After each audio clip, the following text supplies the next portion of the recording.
Welcome back to the 2019 NHL Draft recap series here at Scouching. Today we're going to be profiling the Vancouver Canucks, and leading the way, I'm going to need to choose my words very carefully because this appears to be a bit of a sensitive topic. So with the 10th overall pick, the Vancouver Canucks took Vasily Podkolzin. On live camera, I wasn't the biggest fan of this pick. I felt that there were bigger swings the Vancouver Canucks could have taken here. Cole Caulfield with Elias Pettersson would have been an amazing combination. Even Alex Newhook as an option behind Bo Horvat and Elias Pettersson would be a fantastic add to the team. Peyton Krebs falls into the same category, and I was pretty sure that Peyton Krebs was going to be their guy. But that does not mean that Podkolzin is a bad hockey player. He just wouldn't have been my pick at that slot. To me, this is why I don't like numerical rankings. The margins between one player and the next, especially in this range, were razor thin. I think Podkolzin has the potential to be a great power winger one day in the NHL. He brings a tremendous motor to the game. His skating is fast, if not quite awkward at times.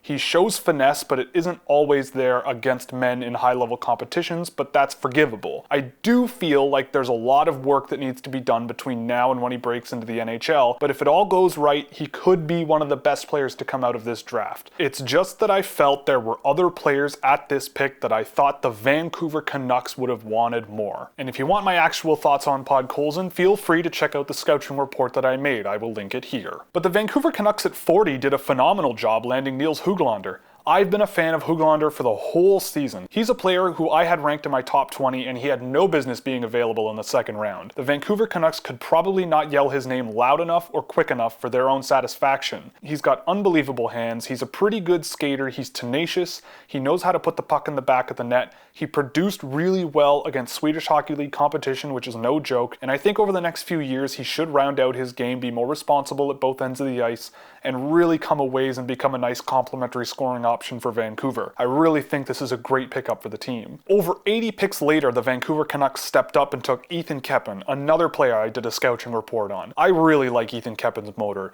Having both him and Podkolzin at the same time playing left and right wing is really interesting for their future teams. I love Ethan Keppen's motor in the same way that I love Vasily Podkolzin's motor, and honestly I see a mini version of Podkolzin in Keppen. He knows how to get the puck up the ice with control, which is really positive. He has nice finesse at times in the offensive zone. He knows how to get to dangerous areas. He just works every shift, and I really respect that. So having those two players in your prospect pipeline, that's primo quality to me, and at the very least, those are some middle six players that I think are going to chip in the NHL. Keppen might not be a huge producer at the next level. He might follow the same trajectory as a Jonah Gadjevich, but I do think that there's a lot of value in him. At 133rd overall, they took Carson Focht, who has kind of become the butt end of a lot of jokes for Vancouver Canucks fans from what I can tell. People were telling me this wasn't a great pick. I wasn't super familiar with him, and when I looked into it, I also am not totally sure what the thinking is behind drafting him. Names like Henrik Rybinski, Reese Newkirk, and even Sasha Mutala were all WHL names that interested me a lot in this range,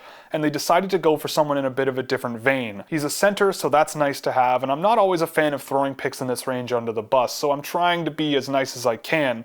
I just felt like there was a lot of value on the board that they let slip. At 175th, though, they took Karl Plasek, who was a guy I thought might get drafted last year. He's a Czech shooting machine who's bounced between a few different men's leagues in the Czech Republic, but I've always liked him whenever I've caught him. He's a low-key guy that I kinda like a lot for Vancouver, and they can afford to be a bit patient with him and see where his career goes, but I like this pick at 175. They also drafted Latvian goaltender Arturs Silovs, who when I caught him at the under-18s and also caught him in the MHL for a game, I came away pretty impressed. He's big, he can cut off angles, he always seems to absorb pucks. He really did what he could to keep Latvia in it, and I think he was a big piece that helped the team avoid relegation this year. I'm really interested to see where his career goes from here. At 180, the Vancouver Canucks took a player I thought was tremendous value in this range with John Malone, or Jack Malone, depending on who you ask. I really like Malone's game. I always found him really impressive when I watched the Youngstown Phantoms. He knows how to possess a puck under control, he knows how to move up the ice with control of the puck. He was a player that I was actually going to make a video on, but he just kind of fell down the chart there, so I didn't really have the time to do it. But he is certainly a player that caught my attention at both ends of the ice, and when I laid eyes on him, I came away impressed as well. He generates scoring chances really well off the half boards, and I'm really curious to see if he can take his game to another level. At 195, the Canucks took Aidan McDonough. He's a big, twice undrafted winger in the USHL. I don't really know what to say about him other than that.